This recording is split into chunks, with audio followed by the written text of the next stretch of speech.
এনেদৰে জলকীয়া কেইটা সৰু সৰুকৈ কাটি ল'ব, নহ'লে ফালি ল'বও পাৰে আপোনালোকে। Hello' everyone, welcome to my another video'. মোৰ অন্য এটা ভিডিঅ'লৈ আপোনালোকক স্বাগতম জনাইছোঁ।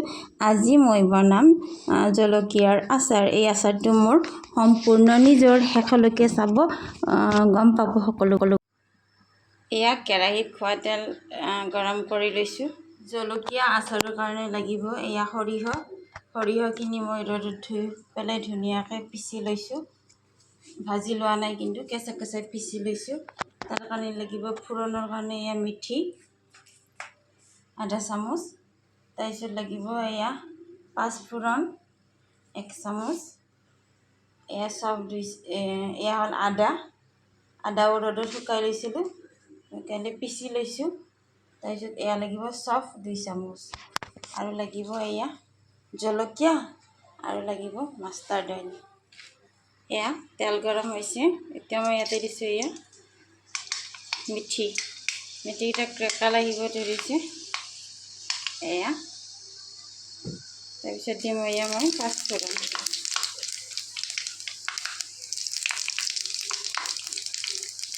এয়া পাঁচফোৰণখিনি দি দিছোঁ।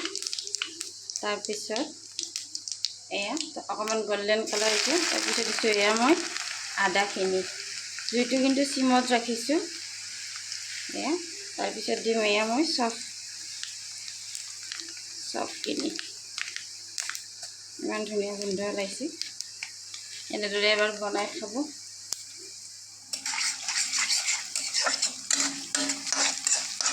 এতিয়া ইয়াতে দিম মই এয়া জ্বলা, কাটি থোৱা জ্বলাখিনি দি দিছোঁ। মনত ৰাখিব এই আচাৰটোত যাতে অকণমানো পানী নাথাকে, পানী থাকিলে ভেঁকুৰ লাগি যাব।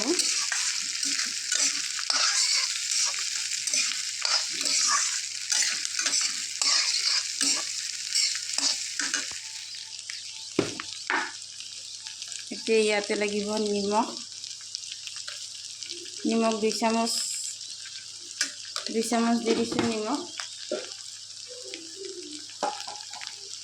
আৰু লাগিব হালধি 1 চামুচ দি দিছোঁ।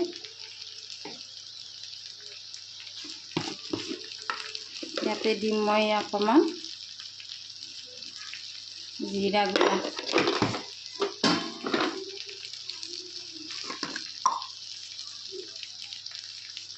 দিম মই 1 চামুচ ধনিয়াৰ গুড়া,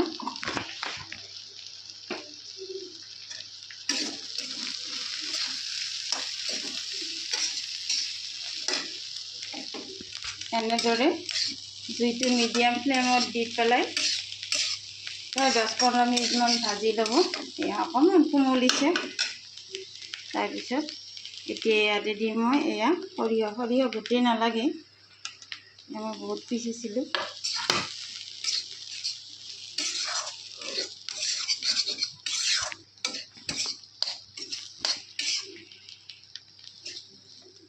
দিম মই আৰু সৰিয়হৰ তেল অলপ কমিছে।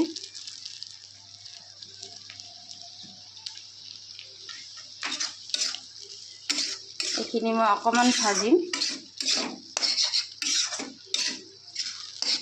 এয়া নেমু এটা, ইয়াৰে মই একফাল কাটি পেলাই চেপি ল'ম। জলকীয়া থকা বাতিটোতে চেপি দিছোঁ। এইটো বাতিটো শুকান হৈ আছে।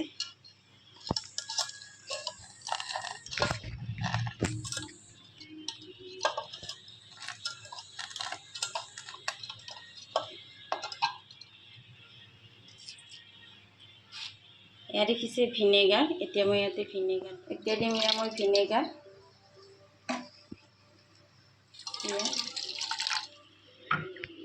অকণমান বেছিকৈ দিছোঁ। এইখিনি ভিনেগাৰ আৰু নেমু মিক্স কৰি দিছোঁ। দেখিছে এয়া জলকীয়াখিনি হৈ গ'ল, কোমলি গ'ল। এয়া কিন্তু ল' ফ্লেমতে আছে, মই এতিয়ালৈকে নুমুওৱা নাই, বন্ধ কৰা নাই ফ্লেমটো। তাতে এয়া মই ভিনেগাৰ আৰু নেমু ৰসখিনি দি দিছোঁ। এনেদৰে অকণমান লৰাই চৰাই দিম। ফ্লেমটো অকণমান হাই কৰি দিছোঁ ইয়াতে মই অকণমান কালাৰ আহিবলৈ এয়া লাল মিৰ্চৰ গুড়া অকণমান দিছোঁ ঠিক কালাৰৰ কাৰণে দিছোঁ এয়া মই গেছৰ ফ্লেম এতিয়া বন্ধ কৰি দিছোঁ তাৰপিছত এনেদৰে লৰাই দিছোঁ এতিয়া মই এটা কাঁচৰ পাত্ৰত নমাই পেলাই ঠাণ্ডা হ'বলৈ দিম এয়া এনেদৰে 2-3 দিন ৰ'দত দিয়াৰ পিছত ইয়াতে তেল অকণমান গৰম কৰি পেলাই আকৌ দি দিব পাৰে ঢালি নহ'লে এনেদৰে খাব পাৰে কাঁচৰ বটলত ভৰাই থৈ দিব ধুনীয়াকৈ তাৰপিছত ৰ'দত দি থাকিব লাগিব নহ'লে ফ্ৰিজত থৈ দিব লাগিব ৰ'দত দিলে ভেঁকুৰ লাগিব পাৰে এয়া আচাৰখিনি ৰেডি হৈ গ'ল এতিয়া মই কাঁচৰ বাচন এটাত এনেদৰে কনভাৰ্ট কৰি লৈছোঁ উলিয়াই লৈছোঁ ঠাণ্ডা হ'বলৈ দিম তাৰপিছত গ্লাছৰ বা কাঁচৰ বটল এটাত ধুনীয়াকৈ ভৰাই থৈ দিম আৰু মাজে মাজে ৰ'দত দি থাকিম যদি মোৰ ভিডিঅ'সমূহ চাই ভাল পায় আপোনালোকে তেনেহ'লে প্লিজ মোৰ চেনেলটো লাইক কমেণ্ট এণ্ড ছাবস্ক্ৰাইব কৰিবলৈ নাপাহৰিব থ্যাংক ইউ ফৰ ৱাচিং থ্যাংক ইউ ভেৰি মাছ